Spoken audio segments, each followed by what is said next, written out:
Welcome back to Wired for Change. I'm Amy Yee.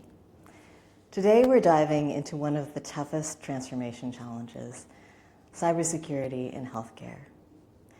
Every connected device, patient record, and digital service provides enormous opportunity for healthcare, but also significant risk, with hospitals being hit by ransomware, clinics moving to the cloud, and I think the biggest one maybe is how AI is really rewriting how we detect and defend.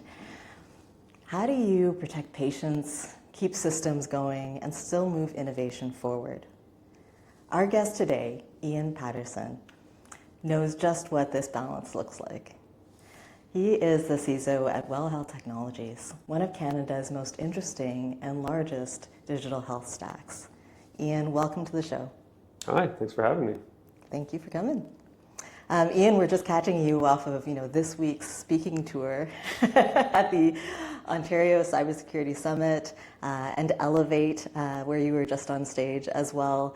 And I really appreciated a lot of the insights that you're bringing. So thanks for coming onto the podcast to share those with a wider audience. No, it's great to be here. Excellent. So you've had an interesting journey to becoming a CISO at WELL Health, and some non-traditional things in your past as well. I'd like to get to know you a little bit. Maybe you can share a few points in your journey with us. Yeah, my career started in traditional IT a long time ago, back in the dark ages, when I worked at a number of different resellers. So I kind of cut my teeth on traditional IT, learning how to do everything from building computers to building servers to building networks, and doing that in a multitude of different environments. And looking back on my career, I really think that was amazing foundationally, because you got exposed to so many different types of environments and different types of businesses. I got to work in manufacturing shops. I got to work in law offices and see the different methods of operating and stuff like that. So that was really good foundational stuff. And then that allowed me to go work in a bank. I worked for one of the big banks here in Canada for 8 years. I started off in systems engineering, working on Windows servers. This was a time when a lot of the banks were moving away from some of the more boutique Unix systems, like the Sun Spark systems and stuff that were very expensive, onto commoditized Windows systems. So they needed a lot of people to come in and build those out and deploy them. And so I got to do that. And that was where I started my career in banking. And then the security team, I was working with them a lot around vulnerability management and fleet maintenance and patching and stuff like that. And the security team at some point said, hey, you know where all the bodies are buried? Why don't you come work for us? And so that was my opportunity to move into cybersecurity, which seemed really interesting at the time, but I didn't realize that they would become the foundation of my career going forward. Yeah, really interesting opportunity. And I got to then, as the bank grew and scaled, got to do some really interesting work. I got trained up on incident response. I would get to work on incidents in the bank, which was interesting. And then my primary focus was around vulnerability management. At one point, we were running probably one of the largest, if not the largest, vulnerability management programs in North America. So that was really exciting and interesting to do. I stuck with that for, I spent 7, almost 8 years in banking. And then after I kind of figured out that, I had done as much as I was going to do there, I moved to healthcare. And that was really an eye-opener and a big change. I went from working in this banking environment where you had a team of hundreds of people around you, and you were a specialist doing kind of one function, to working in an organization that was still a large organization, but there was no security team. It was myself and one other guy kind of assigned to this, and I was like the first full-time security person that they had brought in. The other guy was like part-time security, part-time service desk kind of stuff. Yeah. Familiar with that. Yeah, that configuration. Yeah, exactly. So what can you do off the side of your desk? So that was really exciting because you got to go and build a program. But it was also like nerve-wracking because, to your point, what if ransomware hits a hospital? Well, I'm in charge of this hospital. And it was actually one of the reasons that they wanted me to come work there. I had worked in the banks during 2008, during the financial crisis in the States, where we had acquired a number of US banks and started to merge those together, and being part of the teams working on that technology merger between the organizations. And the hospital that recruited me was going through the same. They were going through a technology merger with another hospital that was becoming part of this 3-hospital family. So it was a really interesting opportunity to go in and look at a completely different technology stack, work with teams who were very focused on delivering that patient care experience and quality of care and criticality of uptime and stuff like that in a way that, yeah, it's important in the bank, but it's not life and death usually. In the hospital, it absolutely is. So very different mandate, very different group of people to work with. And I became that sole person really responsible for setting the security direction in the organization and building the program to support that. And that was an amazing experience. So I spent 4.5 years in the hospital space. And built hopefully a good legacy in that organization. I know there's still some bits and pieces of it up and running from what I did, which is kind of cool. And then moved on to government for a little while. Joined, it's now Ontario Health. It was eHealth Ontario at the time. Was the director of security operations there for a stint. That organization, I had worked with eHealth when I was at the hospital. There were programs that we delivered or that we were connected to in their environment. So I had exposure to that organization.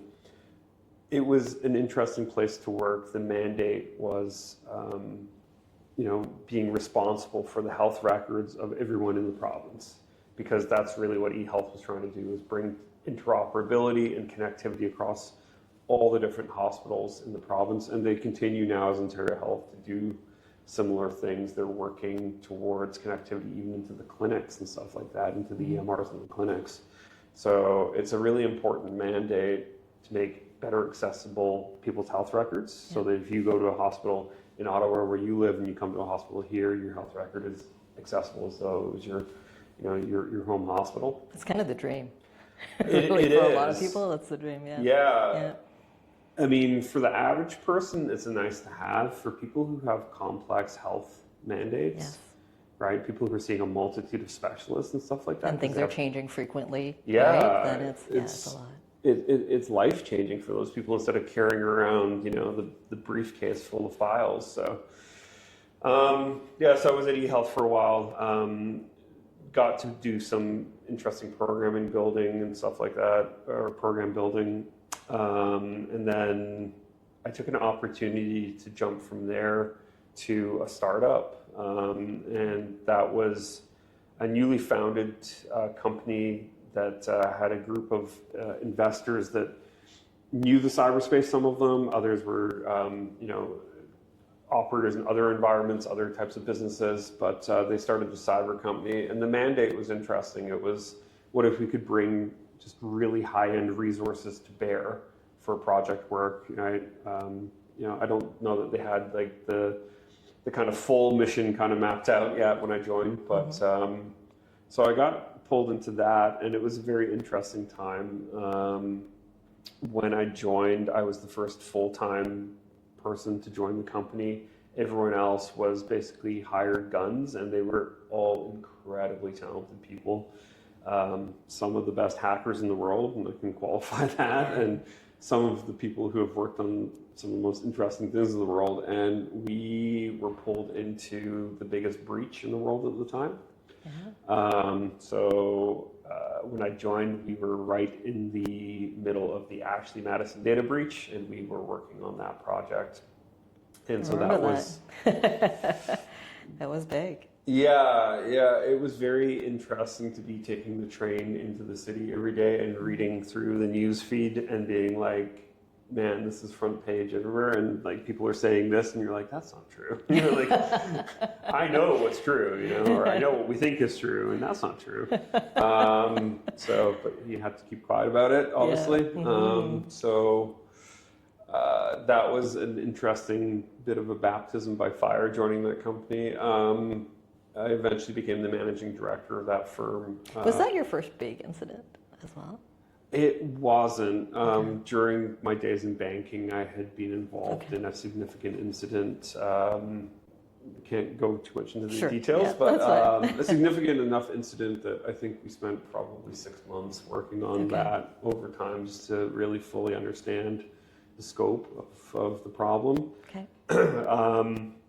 And we had worked on other smaller stuff too. But yeah, this was like, I can't say I've worked on anything globally as big as that since then, right? It was very scandalous news, I guess. Right, yeah, it's going to be front page for sure. Yeah, exactly. Okay. I ran the company that I worked at for nearly 7 years. We evolved into becoming a really boutique offensive security company, so focus on penetration testing, red team. There was also an R&D component to it, so we had a really talented CTO who I'd met during the Ashley Madison work, this guy by the name Joel, and so he was kind of leading on the offensive research side of things. He is an incredibly good security researcher, and there was other guys around him doing that kind of work as well too. But the primary focus of what I built out was the services part of the business, right? The really high-end pen testing kind of work. You pay us, we hack you. And that led to us doing work with Well. And so Well, at the time, we're starting this M&A journey with technology companies. They wanted to buy a number of different technology companies in this EMR space, the electronic medical record space, which is kind of the core focus of our business, one of the core focuses. And they approached us and said, hey, can you guys tell us if we're buying something good here or something that has a lot of hair on it? And we were very good at that. Bring us your things and we'll smash them and tell you where it broke. And so they liked how we approached that. We had done some due diligence work before that we could point to. And so my background in healthcare as well too gave me the ability to speak the same language with the companies that Well was looking at acquiring and stuff like that. I could talk to, the interoperability challenges that these things may have, right? Or like I knew a lot around the privacy laws and stuff that were important to the criticality of various systems and data. Yeah. So, that made us a good fit. And so we did a number of projects for Well, and then during the pandemic, they continued to acquire stuff, and they said, look, like, you guys are doing really good work for us. We like what you do. We want to acquire you guys and then build a cybersecurity division as part of the overall conglomerate that we're building here. So they acquired the company I was running.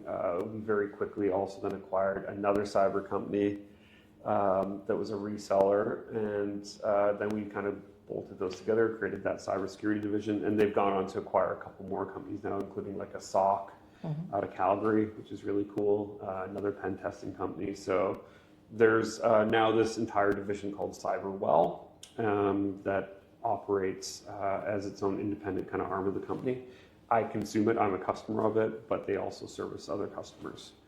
So about a year and a half into having joined Well, the company had grown to a certain size where they're like, we need to put somebody in the CISO seat. I actually helped try and interview a bunch of people, and we just didn't quite find the right person who had the right background. And both my CEO and COO kind of pointed at me and said, hey, like, it should probably be you. And so I said, sure. Like, I'd been running the consulting company for 7 years. I was really ready for a change anyways. Yeah. And it was a great opportunity to go from just pointing at other people's problems and saying how to fix it to actually owning and building a program. So it was nice to shift gears. So All right, I feel like I've explained. That's kind of it. Really? Up until today. That's it. So, yeah. You make it sound very simple. Yeah. From understanding, what works inside of a computer and how that works to, everything.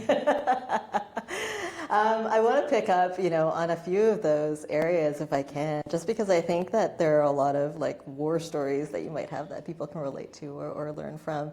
I want to explore a little bit on the red teaming and the exploit research kind of side of things. Could you tell us what did you like about that side of the job? I mean, it's kind of a cool area, right? So maybe you could explain a little bit about what it is for our general audience, and then what are some of the things that you liked about that? Sure. So red teaming is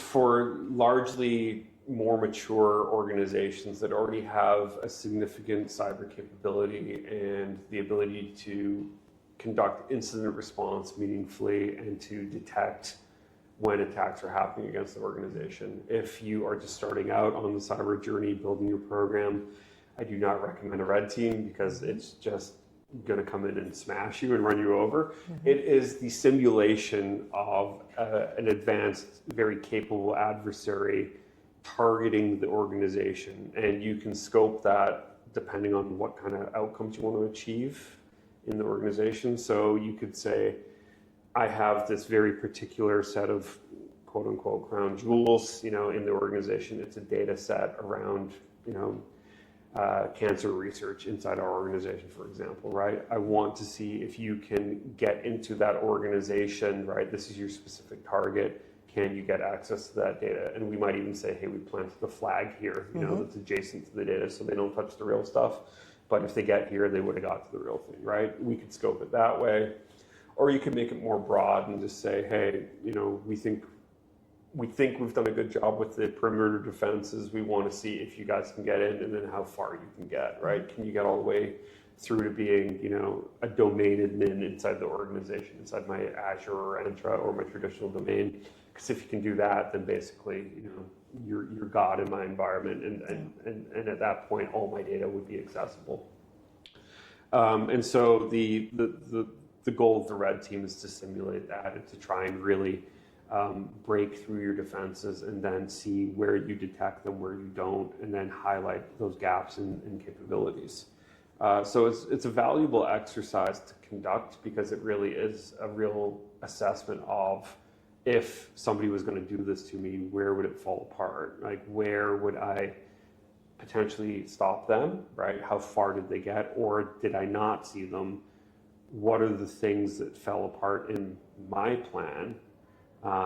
You can also then use it too as a meaningful test of your incident response. You can let it go to the point where you don't tell people that this is a red team, right? You don't tell people this is coming, and then you can measure and monitor the behavior of your incident response team to see if they're doing the appropriate things, right? So I love doing this because it was a chance to work with companies that could consume that ideally.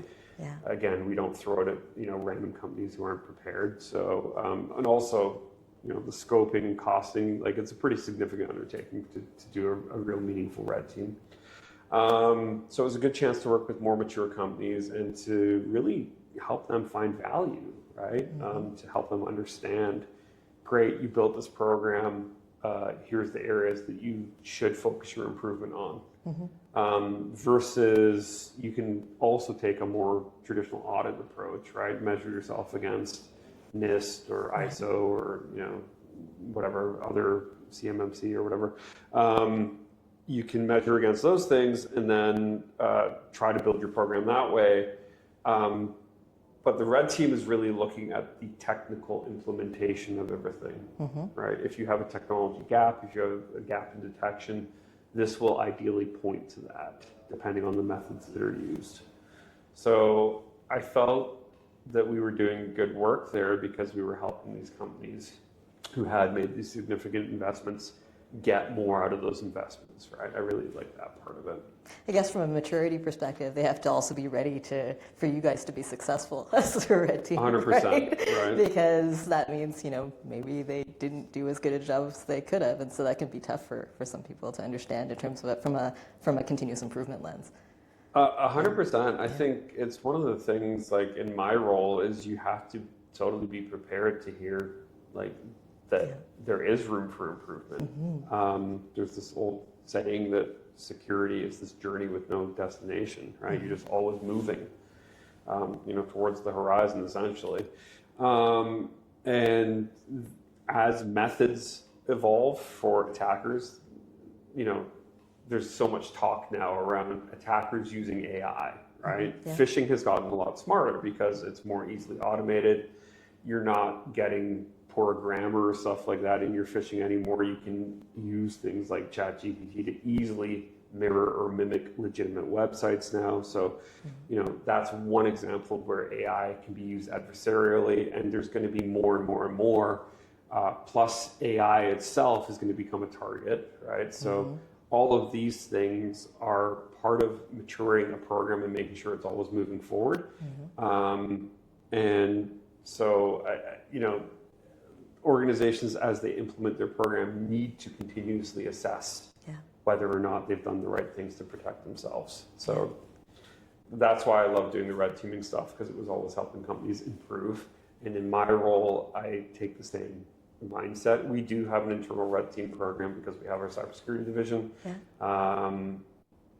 We work collaboratively, almost more of a purple team approach, right? Where we're sharing insights with the defenders, from the red team. So we have that kind of constant communications channel when they discover something, and then we'll say, okay, keep going. Okay, now stop, right? Just so that we can see how far something would have got, sort of thing, right? But it can be informative at the same time.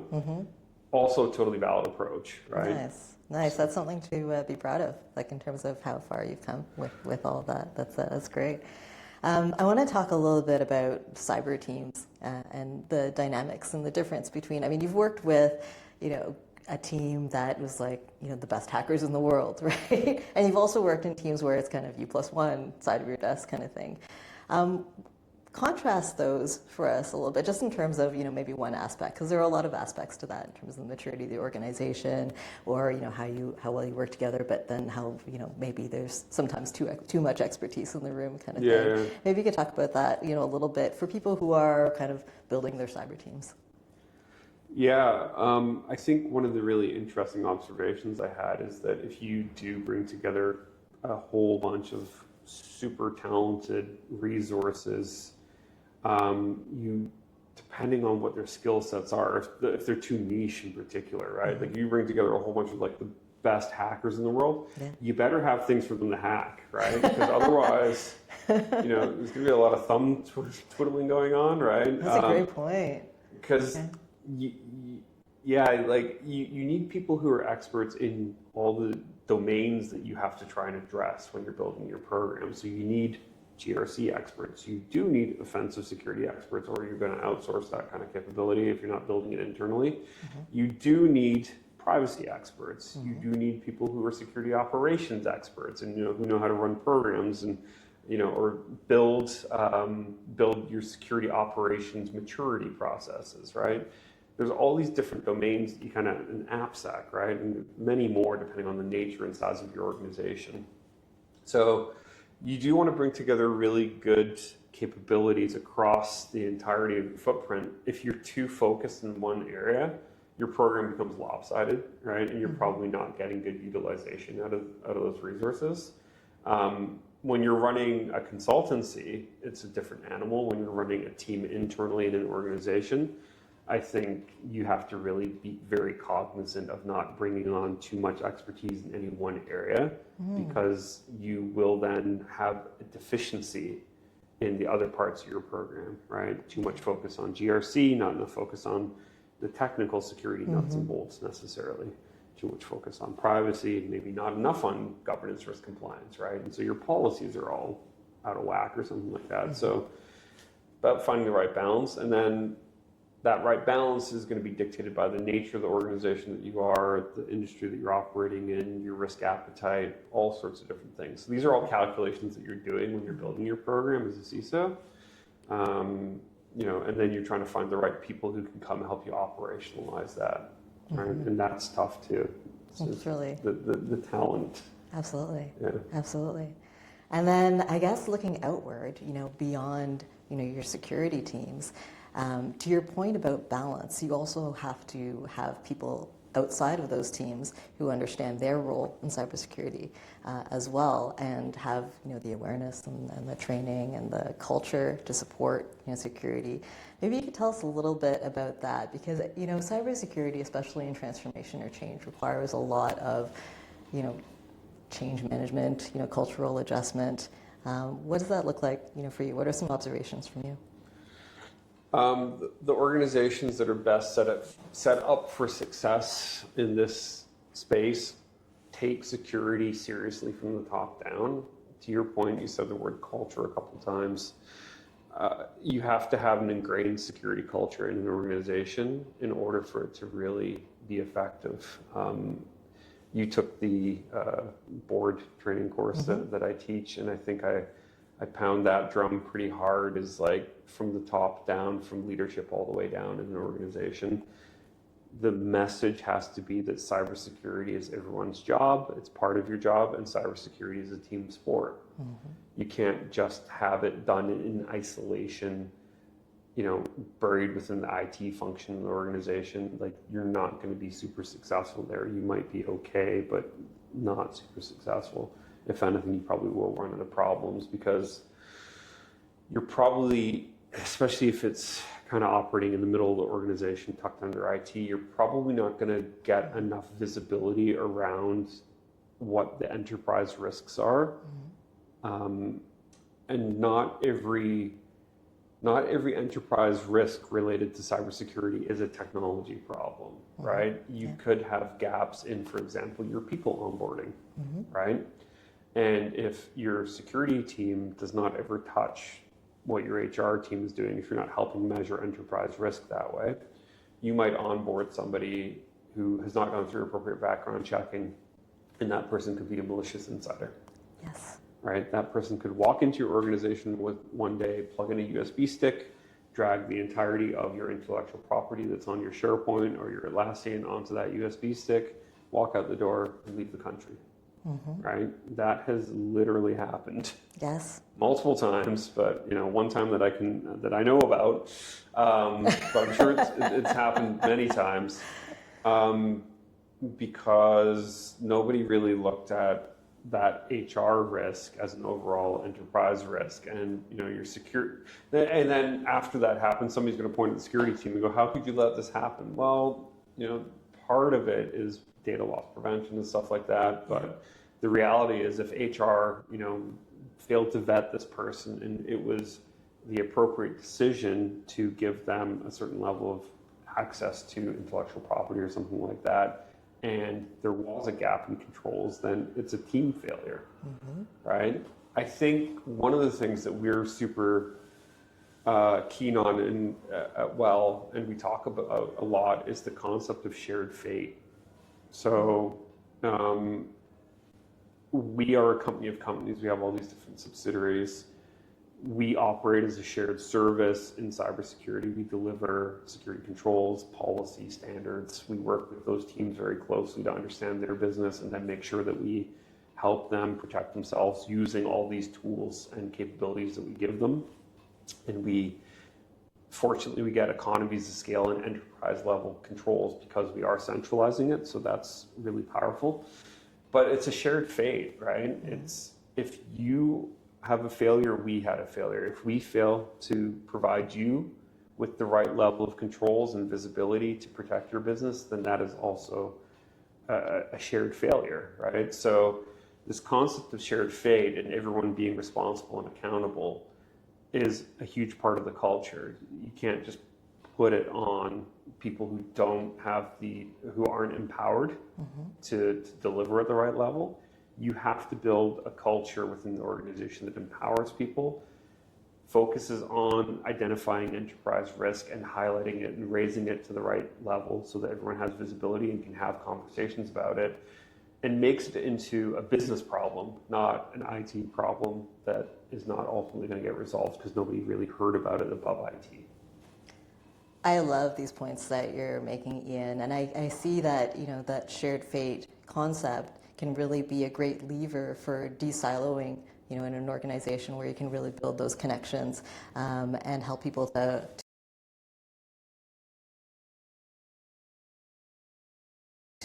help and own cyber the way they need to in other departments.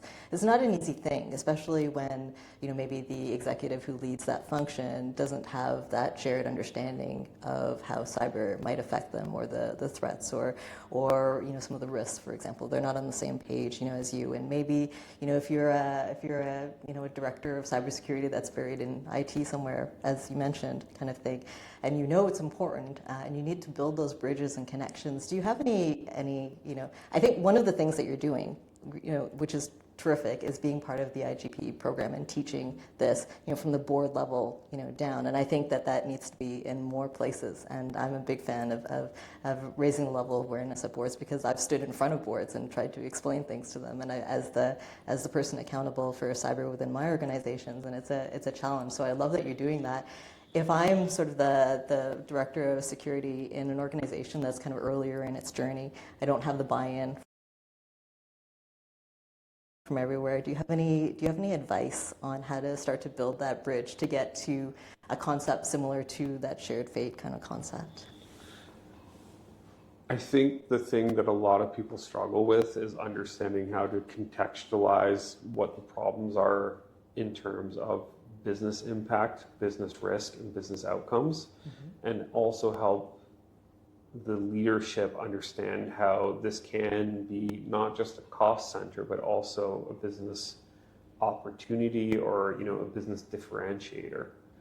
So as a healthcare company, we can point to the things that we are doing in our program and say, we confidently feel that we have invested in, significantly in making ourselves one of the most secure, if not the most secure, healthcare company. Be it telemedicine or whatever function in the business.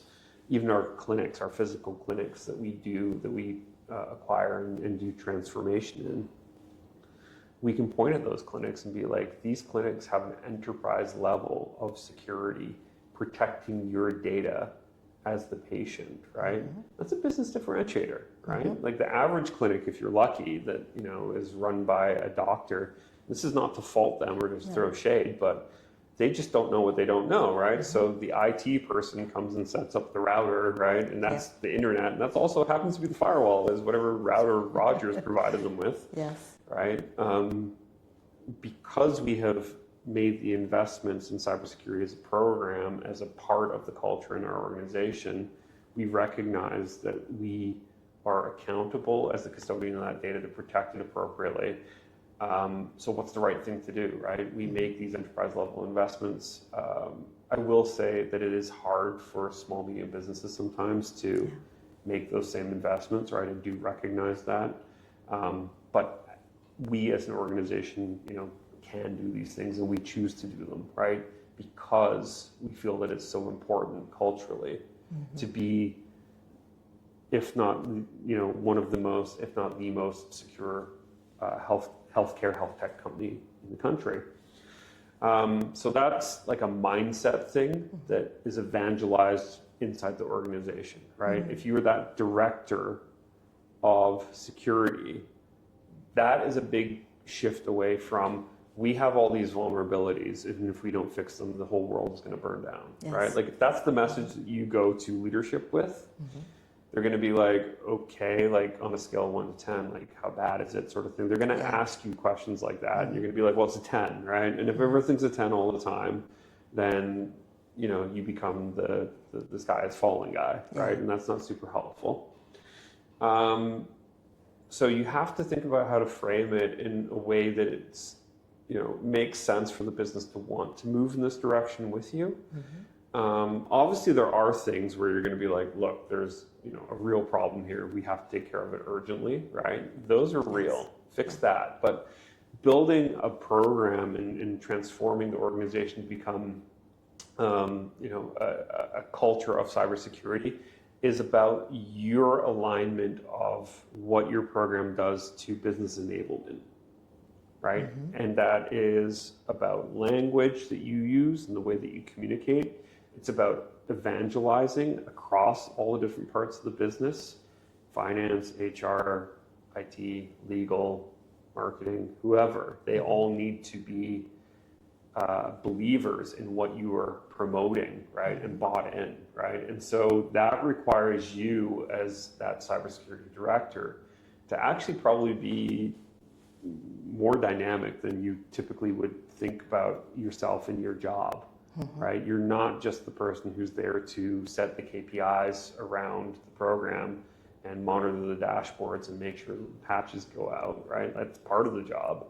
The other part, though, is to promote yourself into that business leader role and get that visibility in the business so that you can start trying to make change from kind of middle to bottom up, because that's really important. Push it up, push it down, right? That's hugely important. You might even need to bring somebody into the organization to like help you do that more, right? If that's not your happy place, not your comfortable place. But yeah, push the messaging up, also push it downward into the other people working in the business who are not leadership, so that everybody feels shared ownership, right? And that's how you'll start to feel the transformation. If you just spend 100% of your time focused on the metrics and measurements and stuff like that, then you're not going to be transformative. Yes. And you're not going to get that culture. Yes, absolutely. All great points, Iain. Thank you for that. And I think part of that too, if you agree, is for the business to see you as somebody to bring into conversations and to bring you in early, and then for you to your point around ownership, just be a person that they want to bring in early, be a person that the business wants to talk to and have conversations with, as well, so that you can sort of build more of a trusted kind of communication channel with them too. Where you're ultimately trying to land at is helping the business understand risk appetite and that you can accept risk as needed to make the business work the way that it should and to move at the speed that it wants to. And that if these conversations can happen early and meaningfully, right, and you're brought into the conversation, you can actually help de-risk decisions, right? So you can make the risk-taking more informed, right? And you can point out the areas where some risk is acceptable, other risk should be either, insured against, right? Or it should be mitigated before you move ahead with a business decision, right? That, once you get to that level, then you're actually really contributing to the overall, well-being and livelihood of the business, right? If you are just constantly the department of no when things are bad, right? Then that's not helping the way that security should be helping. Going back to what you said about the boards, what I've been saying now is that cybersecurity is a new language that boards need to speak. Just like they speak finance, just like they speak HR risk, just like they speak, other corporate, types of language. Cybersecurity is a new language, but they're never going to speak it at the depth and level that you as a domain matter expert in identity and access management speak, right? They don't know or care about, the nested groups within your IDP, right? We don't need to go there. That's okay. But we do need to make them understand when there are systemic problems in the environment and how that might impact the business's ability to achieve its goals, right? And so you got to think about, how do I tell a story, right, about why this is maybe a thing that could hamper us in this objective that we have of revenue growth, or this number of acquisitions, or this kind of capture of market share, right? Like, how do I tell the story about how we're both enabling this and how we also have identified challenges that could potentially stop that from happening, right? That is how you need to communicate it up to leadership and up to the board. And yes, you can hit them with certain KPIs and KRIs that make sense. But you can't get so technical that they don't understand what the hell you're talking about. Yeah. Like that's not going to help. Excellent framing, Iain. Let's talk a little bit about Well. What does Well look like today, and what is it going to look like maybe in the next 5 to 10 years? What does Well look like today? I think one of the things that I can say, just to frame it, is when Well acquired Cycura, the company that I was running, I think Well had maybe 350 people working there. And that was a little over 5.5 years ago. Well is now 7,000 plus people, so we've grown 20x in the last 5 years. We continue to move at that trajectory. We're probably closing in on that 8,000 person mark. Well is a multitude of different businesses operating under the umbrella. And what we are actually doing right now as part of a refocusing ourselves is starting to spin parts of those out into focused businesses that are becoming public companies. So we've already done one. We have a very really cool data science and AI business called HealWell. So they are focused on both data management and data consolidation and data cleanliness and that kind of stuff, data interoperability for healthcare as a specific niche, and then also building AI algorithms and AI platforms that can be deployed in a clinical setting. So that is already a publicly traded company that kind of came out of Well that we helped create. So that's really cool. So that's one focused part of the business. And then we are a multitude of software companies, healthcare, health tech companies, as well as some services that facilitate primary care. So primary care is your doctor's offices. It's not hospitals. We also are an acquirer and operator of clinics. And when I say that, what we're doing is we're meeting with either individual doctors or groups of doctors that have joined together and have a grouping of clinics. And we are buying the clinics off of them and taking over as the owner-operator of those clinics. We're not privatizing healthcare. That's not the mission here. What we're doing is we're taking over the responsibilities that those doctors or doctors groups have around the day-to-day operations of those clinics. Okay. And the reason we're doing that is because doctors are amazing at being doctors usually, right? They went to medical school. They didn't go to business school usually. And so the part of running a clinic day in, day out, those operations, is just not in alignment with like what their time is best spent doing, right? And so, traditionally they go hire, a bunch of front of house people and a bookkeeper and outsource IT, right? And that kind of stuff and make it work. Yeah.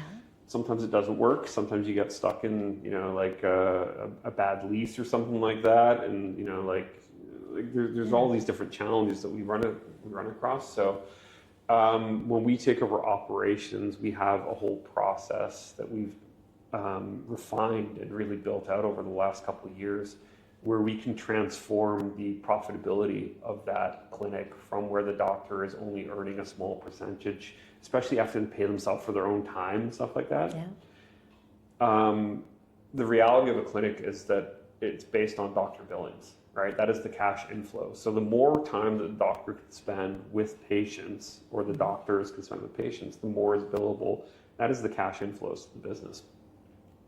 The cash outflows, though, are everyone else you have to pay around the doctors, the lease, the facilities overheads and stuff like that. And if the doctor is spending time working on that part of the business, right, they're not optimizing their own time, and they're actually spending usually family time, right, in the evenings and stuff like that, trying to make this business work. So that's why we got into the clinic roll-up business, and so we have now close to 300 clinics across the country. It's I think it's like 1% of the clinics in the country are operating right now. Looking down the road, the 5-year question, we want to probably be in the 10% range at some point. So that is like a bit of a North Star for us on clinics. We love buying clinics and transforming them. If you go into a Well clinic, like we have consistent branding, really nice color schemes and stuff like that. We make the clinics feel welcoming. All the technology that we own on the back end, we bring that into the clinics too. So clinical transformation team who do an amazing job. They tech enable these clinics, right? And that's part of this kind of secret sauce of making these clinics more profitable, is if you can bring in automation, right? And make people's jobs more efficient, right? And get it so that when somebody comes in the door, they get logged in and registered very quickly, right? And then they see their doctor within minutes of the time that was set of the schedule, right? We're really good at that punctuality kind of thing in our clinics. That makes them operate better. And it's a better experience for the patient too, right? So I just actually saw my friend from Vancouver who's like, I go to a well clinic and it's so good. And I'm like, that's so cool to hear. So I love hearing that and feeling that, right? Like that's part of, I don't get to touch that on a daily basis in my job really, but when you get that feedback from people that you know, you're like, man, we're actually doing something really good for the Canadian healthcare ecosystem here. And we're making doctors not want to quit their job because a lot of doctors are burning out because of the back end of running a clinic. So, so that's kind of, well, it's, you know, there's all these different tech companies that are focused on building electronic medical record software. That is also becoming a public spin out in the next hopefully several months. We do have some targets around that. That will be called WellStar. So that is, and this is all information we shared publicly. So, but there's other plans in the works to further diversify what we're doing. I think one of the things that we recognize is that we've grown to a certain size and scale. We do have a certain market share in the country of people who come to our clinics, right?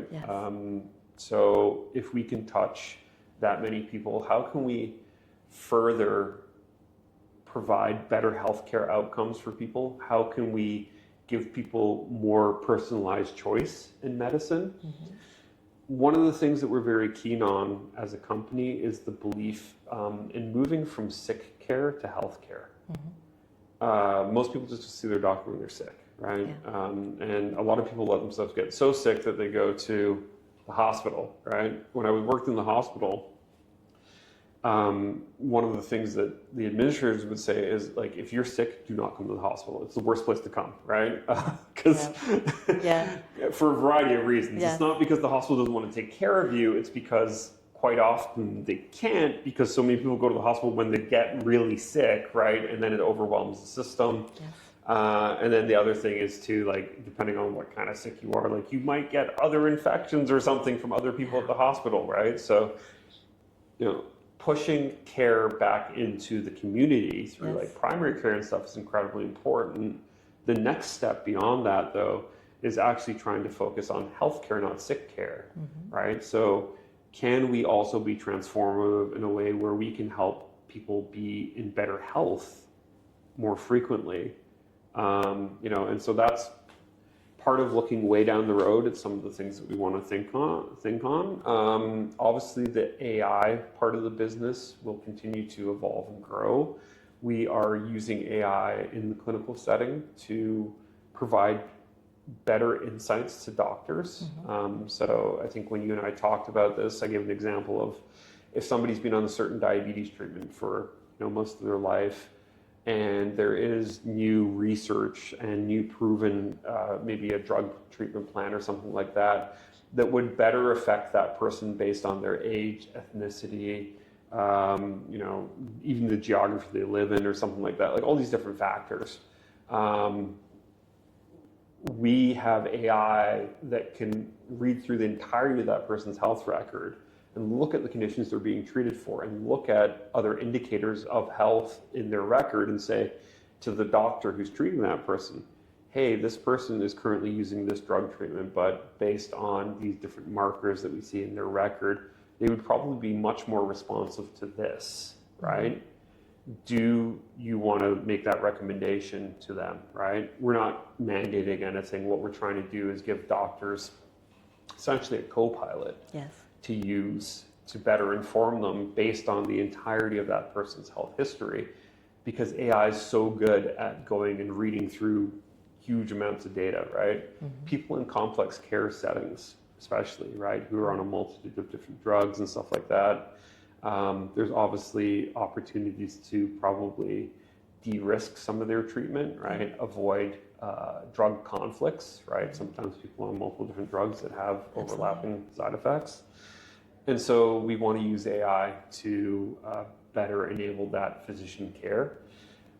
We already are using AI in the clinic setting to allow doctors to have a scribe to take notes and stuff like that, and that makes the patient visit experience better. We're going to continue to improve on that. We're going to try to include those AI elements throughout the entirety of any of the software that's used in the clinic. Obviously the EMR, but even in the login process and stuff like that, like the registration process, the reminders of your appointments. We're looking for ways to better enable that experience. So end-to-end, a better healthcare experience for Canadians is what we're kind of focused on. But those are some of the things, some of the ways that we're going to do it. Just a few things. Just a few things. Yeah. Other than that, we don't have any plans. You don't really do anything. No. Well, clearly. No.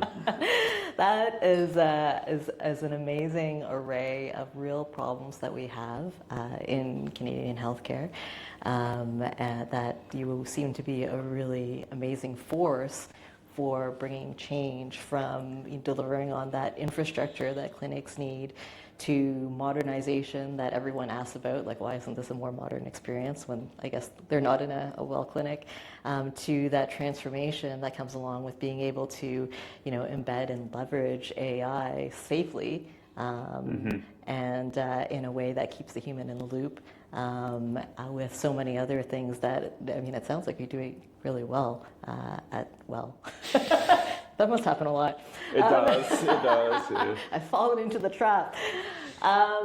So let's talk a little bit about, the speed and scale that you're moving at, right? How do you operationalize cyber in some of these areas? Now, there's a lot I'm sure you could say on this. I'll pick on three things. I'll pick Sure. on, from a software product development perspective, maybe from an M&A perspective, as well, and then from a clinician perspective in terms of ensuring that you don't have the friction that everyone is scared of when it comes to cyber. So let's start with the software product development. How are you embedding cyber there? So we have a multitude of different software teams, and the approach that we take to essentially everything that we deliver from the headquarters of WELL, which is kind of where we roll up into, is shared services aimed at delivery to an enterprise, right? So from cybersecurity, what we've done is go and find ideally best of breed tools that we can then deliver out to the business. So one of the core tenets of our development teams is we have given them visibility into the entirety of their secure SDLC using a shared platform. It's a application security posture management platform. We chose a vendor called Ox. There's a variety of them out there, right? Ox seemed to be a pretty good fit for what we do. Similar to what we have with cloud, we use a platform called Wiz. We've had other tools too in that space. So it's looking at end-to-end the entirety of that SDLC and saying, okay, you connect all your code repos in here for all the different parts of the business. Here's visibility for all the different teams. Here's issues that you have with how your Git repos configured, right? Or the code that you've checked in, or here's, we scan for secrets to see whether you're accidentally including secrets in your code builds, right? And then, it's also looking at any policies that you set that are appropriate for software development to make sure that you're not going and pushing code that violates those policies, right? And that platform itself actually has a good amount of AI built into it. Any good security vendor now is saying, how can I bring AI into this tool to make it identify or give better visibility into problems, right? And so that vendor, and we work closely with them, they're very focused on the continuous involvement of that platform.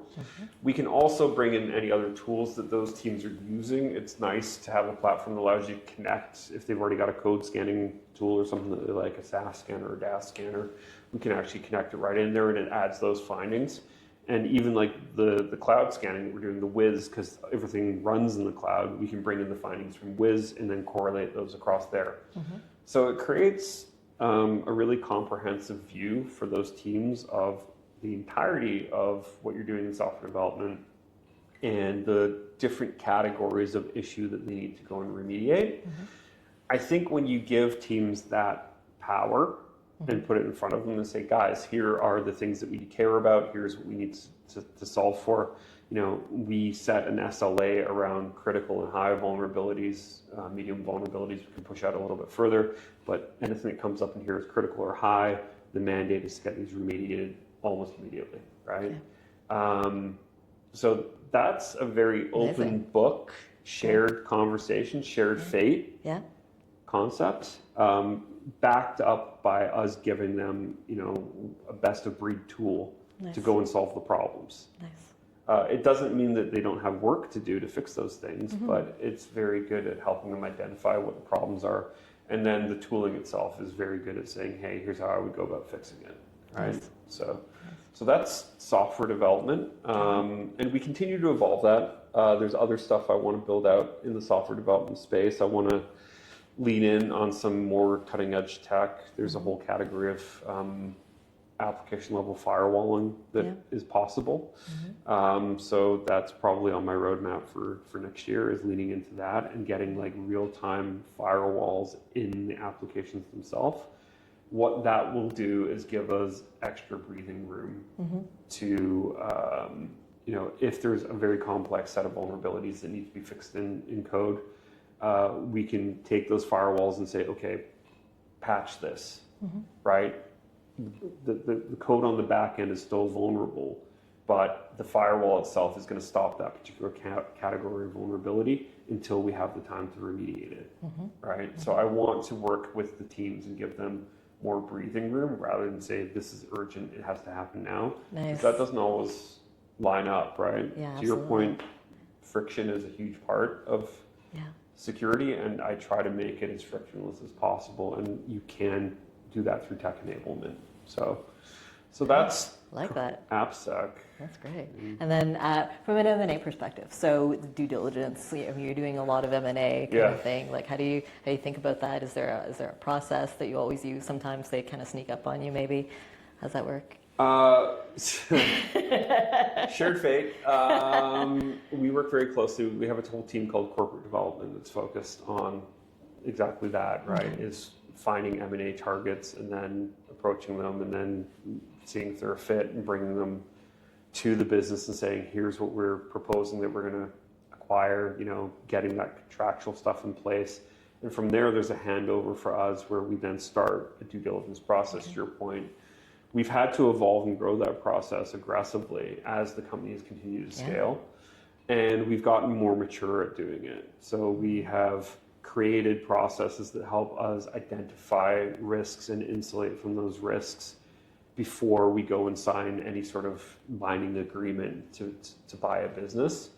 And it's been the kind of thing where we have been able to de-risk certain transactions. We've been able to point at issues that we've identified and say, we don't like this today. We need you to fix this either before we go ahead and do this, or we need you to, you know, we will accept this risk right now, but conditional to the deal, you know, with potentially maybe financial elements attached to it.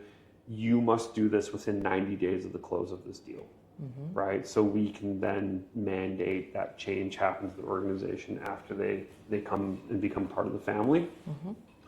The process is part technology, part people, you know, review process. So there's certainly a lot of meeting with the targets and running through a whole checklist, a very comprehensive checklist that grows and grows and grows. It's around 300 items. It's a little overwhelming, and that's just IT and cyber. So, like Yes. the HR and finance and like those all have their own. Yeah. We have our own kind of swim lane that we mandate. We are doing some really cool things there using AI. So first of all, in my team, we use an AI-powered third-party risk management platform in order to keep track of all the third parties we have and all the risks. That's actually got a really powerful kind of questionnaire engine built in, right? Because you send these questions to your third parties. Hey, do you have a acceptable use policy? Do you have a privacy policy? Show me, right? And then it can actually read those policies and highlight terms that either align to or don't align with our risk appetite, right? Or the areas of concern that we have.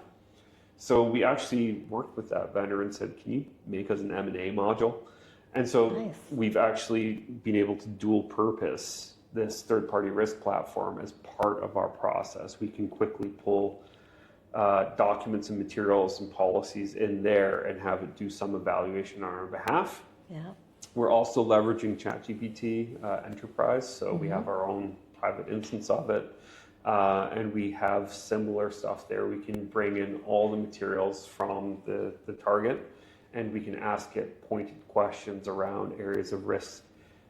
And it's got the sum total of all of our previous deals and transactions in there and all the risk registers that we've identified as part of it. So it understands our areas of risk and concern, and we found that to be very powerful too. So we've gone from super manual processes to using AI to really short circuit a lot of that, and it's been very powerful. Our vision going forward is we want to transform the whole thing into essentially a bunch of AI agents that can kind of coordinate and organize these things on our behalf. There's obviously going to be humans reviewing everything. There's going to be humans kind of checking to make sure this all makes good sense. But we can kind of imagine at some point, essentially this whole thing starting with a master agent that goes, what kind of company do you want to buy today? I want to buy a clinic. Tell me about the clinic, right? And it could even potentially go help target these organizations and figure out the nature of that business and stuff like that before we even engage with them, right? I think that would be transformative. And these are some of we do so much M&A, we've kind of done the math and be like, if we can get to that level of automation, it would probably save us a lot of money, and really speed up the process, right? So let's make that a North Star for automation. That's one of the things we're working on. Oh, that's cool. And do you manage your supply chain risk in a similar way? Yeah, the third-party risks, those are all kind of the supply chain risks that we think about. Who are our important trade partners, and what do we transact with them, and how do we transact with them? A lot of them are software companies, really, where you're leaning on their platforms to ingest data and do transformation or processing. So we're obviously looking very closely using that third-party risk tool that I mentioned, just to make sure that there's no changes to their sub-processors, privacy policies, that kind of stuff. All of this is, work in progress. I don't want to pretend like I've got everything solved, but we've certainly thought about the problems, and we've gone and brought in tools to help us automate this.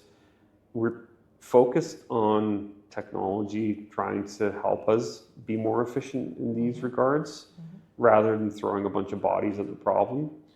Because especially things like supply chain, third-party risk, like as those companies that are your partners change their behavior, or maybe they got acquired, or maybe they shut down an office in a certain place that you deal with, or they open a new office in a place that's under sanctions, or right? All of these are different risk things that you need to keep on top of continuously. So that's why we're leaning in very heavily on automation, because automation can do that kind of stuff for you on your behalf.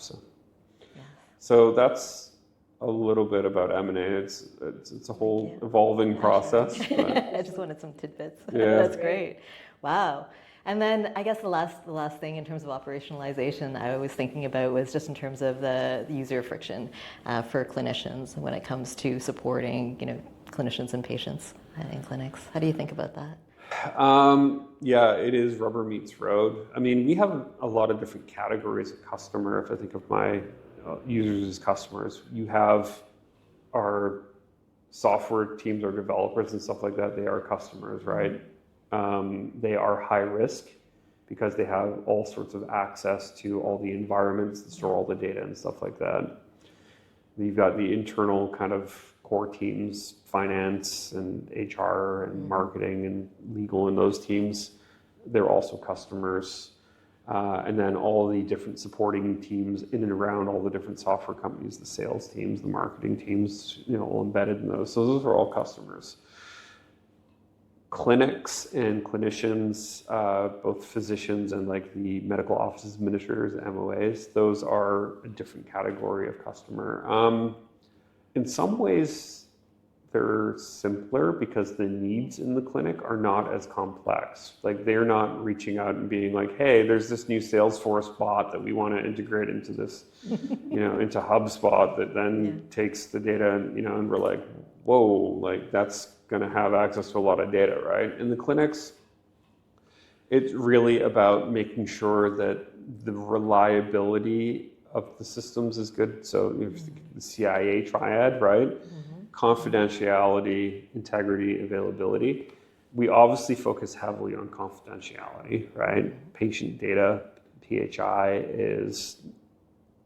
it's irreversible if that data gets leaked out, right? Like we can't get it back, we can't revoke it. It's your health record. It's not a credit card number, right? Your credit card gets stolen, so sad. I can issue you a new credit card tomorrow and revoke the old one, right? Your health record, whatever's in there is permanent. So obviously we care a lot about the confidentiality of that.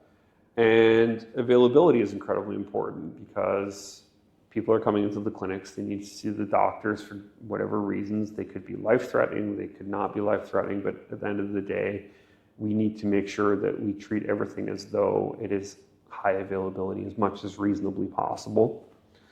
And then integrity obviously is really around the security controls we put in place just to make sure that nothing bad happens. So those security controls though, we try to make that as transparent as possible to the users. We don't want them to feel friction. So we're making sure that as much as reasonably possible, they have a fairly seamless experience in the clinics. We shouldn't be seen as an impediment to them doing their day job. So we try to make sure that we set reasonable, for example, access policies so they're not being asked to multi-factor into the computer multiple times during the day, right? Like that is a disruption to the workflows in the clinics, right?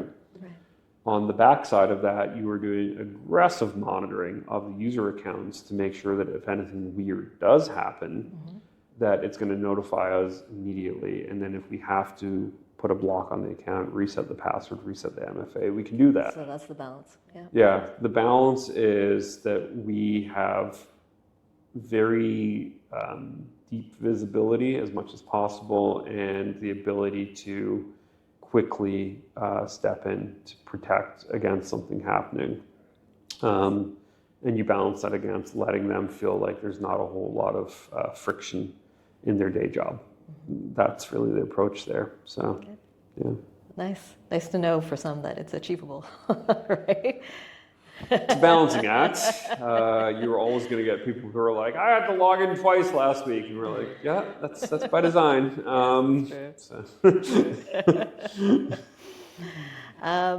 Let's look ahead a little bit. Iain, in the introduction, I talked about the innovation side of things because you're doing all of this. Plus, as we talked about yesterday, you're also looking at innovation and you're supporting innovation in a number of different ways.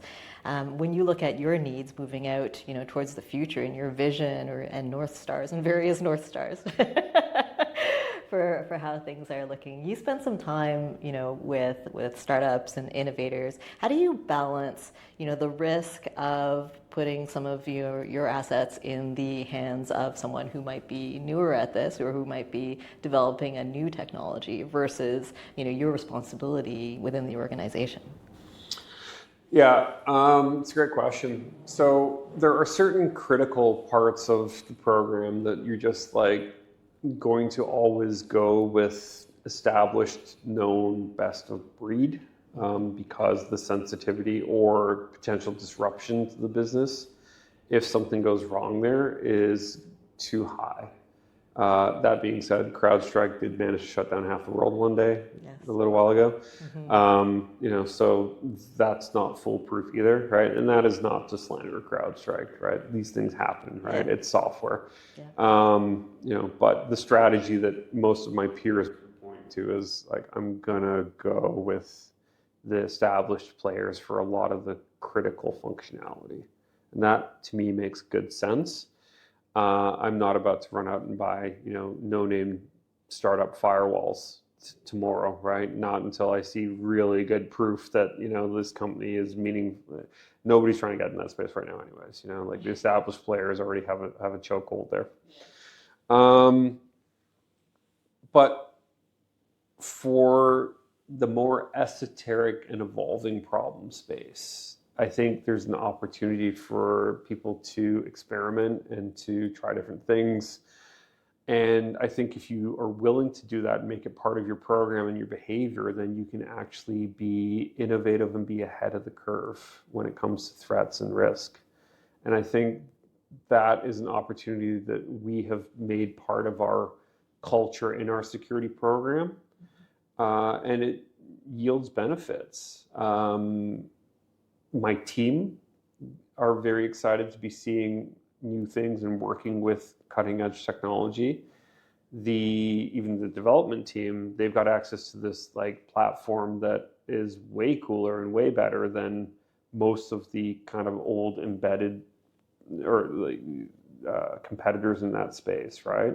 Not saying that some of those established vendors can't do some of this stuff, but I'm saying a lot of these companies that are coming up, these startups, look at the existing companies and say, okay, over the last 10 years, they built X and Y, but we've now moved, this far ahead in the market, and here's what I can do with AI. And those legacy companies have the unfortunate burden of having built, a legacy code-based legacy product. It's really hard for them to say, I'm going to pivot completely from that and build a new thing, right? So I think it's exciting to take an opportunity and identify the areas where you're trying to solve a problem.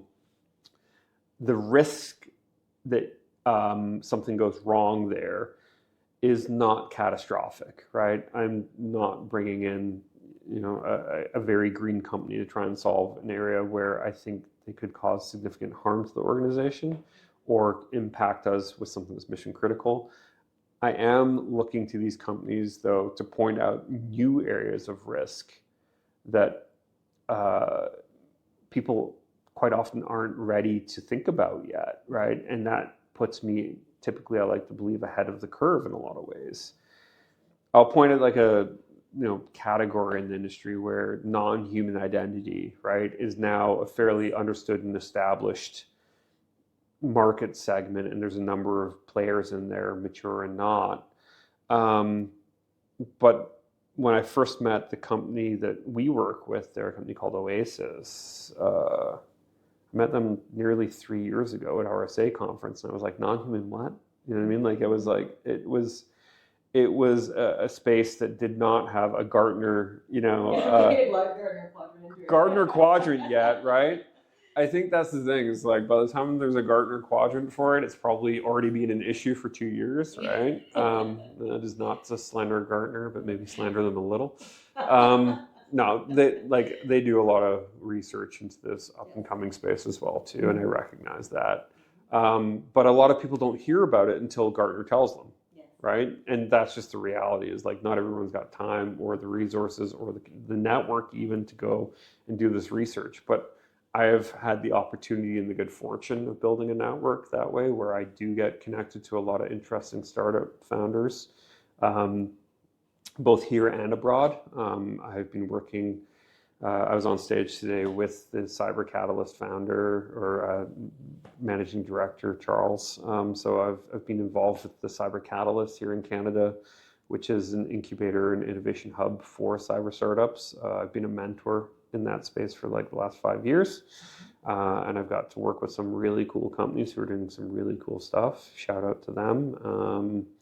And then I've also just worked with a number of companies from overseas as well too that are doing really innovative stuff. There's a whole bunch of really cool innovation coming out of different parts of the world, and we've been fortunate enough to work with these founders. You do take a bet a little bit on these companies, but I think what's possible there is that it's you creating win-wins, because these companies, when they're young, they need guidance, they need revenue. That revenue to them is incredibly valuable because they're going to do fundraising and stuff like that. So even a smaller amount of revenue than what you would pay with a big established player goes a long way for them.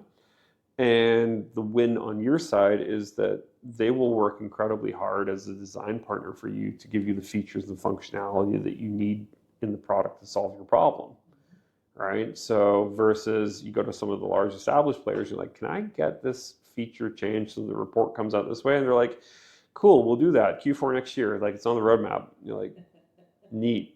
I'll keep working on the Power BI to make the data look different now. So I really do like the flexibility that we get when we work with innovative young companies, and you get to build those relationships too with those founders, right? And it becomes a personal relationship too, and that's cool too, right? Just to have that exposure to people who have done all sorts of really fascinating stuff in their careers as well. It's very cool that you have the capacity personally and also professionally to, approach it with this mindset and to be open to new things and to looking forward. We certainly need a lot of that, so I think that's terrific. You said something on stage today at Elevate about how we can incentivize more sort of cyber, resilience within companies in Canada, especially where it comes to SMBs. I wonder if you could unpack that a little bit on the podcast as well. I don't remember what I said now. I just completely made that up. Yeah. This is about your recommendations. Thanks for bringing that up, because it's actually a bit of a sticking point with me. As a practitioner, every time you see a Canadian company have a problem, you're like, man, that sucks, right? Like, because it's part of the broader economic impacts of the country. Every small business that has a failing, they are no longer able to service their customers during that time. They're going to take a revenue hit. There's people employed at that organization who might not have a job as a result, right? I've worked on many incidents, not including Ashley Madison, when I've worked on ones for food processing companies. I've worked on ones for materials transport companies, right? All sorts of different incidents. And so it bothers me when I see small, medium businesses being impacted by cybercrime. And what I believe is that there are opportunities for there to be, again, win-win type scenarios if we can get the right people in government incentivized or motivated, I guess I should say, to incentivize it. So one of the things that I imagine that I would love to see would be for Canadian companies to receive a tax incentive if they go and procure cybersecurity technology from what are properly vetted, purely Canadian cybersecurity companies, right? That then puts the money into the Canadian economy of cybersecurity companies. They will have a chance to hire more people to grow their business, do more R&D, grow the product capabilities, right? We do not today have a Canadian Palo Alto or CrowdStrike or pick your favorite cyber company. We don't have them headquartered and founded here typically. We do have an amazing group of startups that are trying to scale, and they need more incentivization from people to go and take a chance on buying those Canadian products. Especially if you're a small, medium company and you're just starting out building your program, I think you have room to take those chances and work with those companies, right? Because your program really doesn't have a locked-in kind of set group of vendors that you have to work with and stuff at that point in time. So there's a chance to experiment and stuff like that. So I would love to see some sort of incentivization structure there that benefits companies up to a certain size. So obviously, like, you got to plan this. It's not a free-for-all. Say a small, medium company up to 500 people or something like that, which is going to cover most of the Canadian economy because most companies in the country are 500 people or less. So give them a tax incentive, right? Give them, for every dollar they spend on Canadian-made cyber that we vet who the companies are, give them 50 cents back in tax credit or something like that, right? And those Canadian companies will thrive and flourish. I think that's one approach I would love to see happen here. And then the flip side of it too is just we need to see small, medium businesses take cybersecurity more seriously.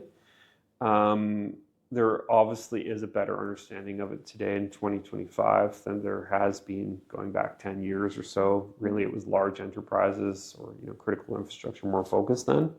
I think a lot of small, medium businesses were like, it can't happen to me. And it can and it will, and it happens daily. There's ransomware tracking sites where you can log in and see who's being impacted by ransomware attacks, and you can filter by country, right? So every day I see 2 to 3 to 4 Canadian companies, law firms, transportation companies, manufacturing. Those are areas that get hit a lot, impacted by cybercrime, particularly ransomware. So seeing those particular industries invest more into cybersecurity would benefit the country as a whole. You would improve the economics, right? Because you're not going to be impacted. You would end up hiring more cyber professionals. I think this is one challenge as well too, is there's been a lot of good training programs like the Cyber Catalyst program that have trained people up on cybersecurity, and now they're trying to enter the workforce. Right? And they're finding it very hard if you go to approach like a large enterprise who's really looking for people with large enterprise experience in cybersecurity. It's not going to be a good fit naturally. It's going to be hard to place you. But a small, medium business that's got like 1 to 5 IT people and needs their first cybersecurity person, it's probably a really good chance for that person to come in, cut their teeth, and be part of the development of that program. So I would love to see that be part of that overall win-win as well, right? If more companies are adopting cybersecurity as part of their overall business practices and seeing it as a competitive advantage, then we can also place more people in cybersecurity jobs. Nice. And that's exactly how I was thinking about it when I was listening to you from the audience. Just like it's a win-win-win, scenario if we can get things started and get enough momentum behind it, right? Yeah. So really interesting. Very last point I wanted to make. I think a lot of organizations may still have the mindset where, okay, well, we did these things for cyber and, we spent the money, we've got put the resources on it, now we're done, right? Yeah. Are we done? And you talked yesterday a little bit about how AI can sometimes, keep you awake at night in terms of how things are evolving and changing and rewriting, as I said at the beginning. You shared an analogy yesterday that I wanted to go back to in terms of how can we think about, cyber, as a journey? What are some things that we can remember about that? Which was the analogy? Because I made a couple and I'm trying to remember which one was the... This was the grocery one. Oh, right. Yeah.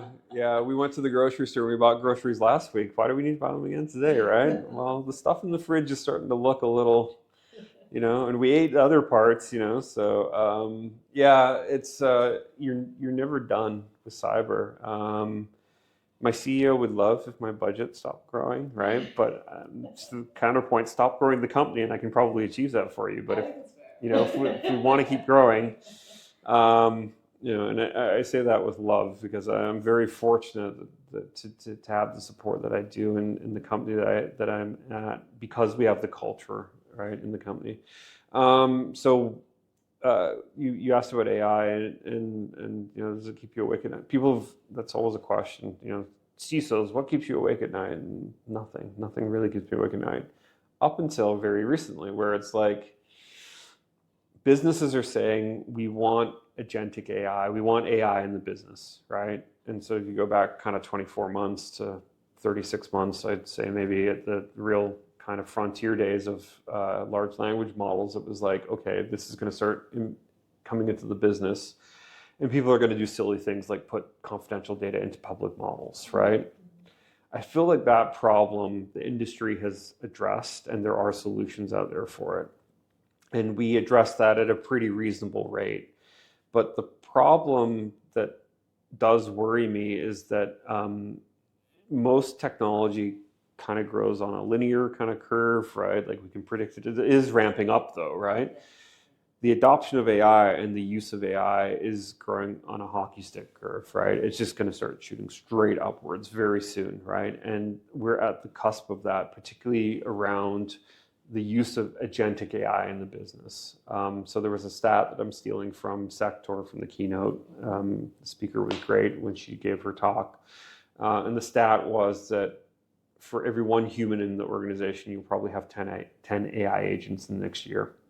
Right, and that number is going to grow probably, right? So I think a lot of people will sit back and go, well, that doesn't sound like that makes sense. The concern that I have is that the use of AI agents in businesses is going to proliferate at this incredible pace, right? If it's going to be 10 AI agents to one human probably in the next year, and that includes AI agents in things like Salesforce or Atlassian, where you allow this agent to access your data and then also interact with, say, your SharePoint, right, or your CRM, right? That is an example of an early kind of use of an agent where we're allowing to act basically as you, the human, inside the organization, right? That does not include kind of home-built stuff where you're going to also start playing with ChatGPT Enterprise, like the agentic mode there, and saying, I want this to go and update this spreadsheet for me on the regular, or whatever you're going to do with it, right? Again, you're giving permission to these agents to go and act as a human on their behalf. That's like the current thing that's going to happen really soon, and existing tools in the market do not have the fullness of control and visibility right now to protect against that, right? Going back to the putting dumb things into the prompt, we kind of solved that. We do not have the agent visibility thing solved. We do not have visibility into some of these AI agent orchestration platforms like N8N or MCP that people want to start deploying. Being able to see all of the transactions flow through that and how agents are transacting together and interoperating together, and making sure that they're not developing weird biases or that they're misbehaving like outside of the parameters of what they've been designed to do. We do not have existing tooling that currently solves for all of those problems, kind of, packaged and ready on the shelf, right? Companies are really rapidly trying to build that up, as businesses are saying, I need this stuff today to be competitive. If I don't do this, then we won't be a competitive business. So you've got this push-pull pressure from industry and from business to try and solve these problems. That's really worrying, because the impact of a cluster of agents suddenly getting bad information from one and then causing a cascading effect on a business, we're going to see some massive failures because of this down the road.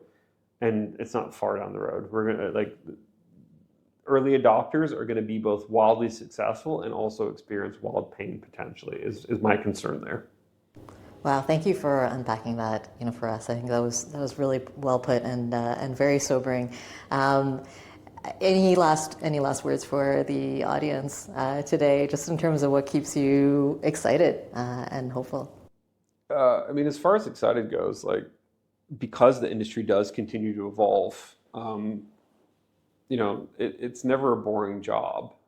So I'm very fortunate to have the role that I do and get to work with so much interesting technology as a technologist, as a geek, this keeps me excited, right? So I feel like that, part of my job is very fulfilling. Thoughts for kind of people who are looking to get into this, or people who are in the organizations trying to be successful here. As much as it can be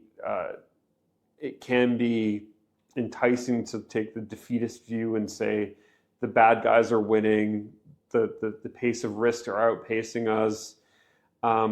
When I give the IGB course, I actually do outline a whole bunch of negative kind of scary things. And then I say, but the mantra is, it's all going to be okay, right? And the reason that I have that mantra is because if you do bring the right resources together, the right smart people, and you do focus the business and the culture on how to think about risk and how to manage risk, you can solve these problems. So I don't ever want people to think that I'm defeatist or pessimistic. I do think that we can win in this continuous war, continuous battle. I think we can be successful.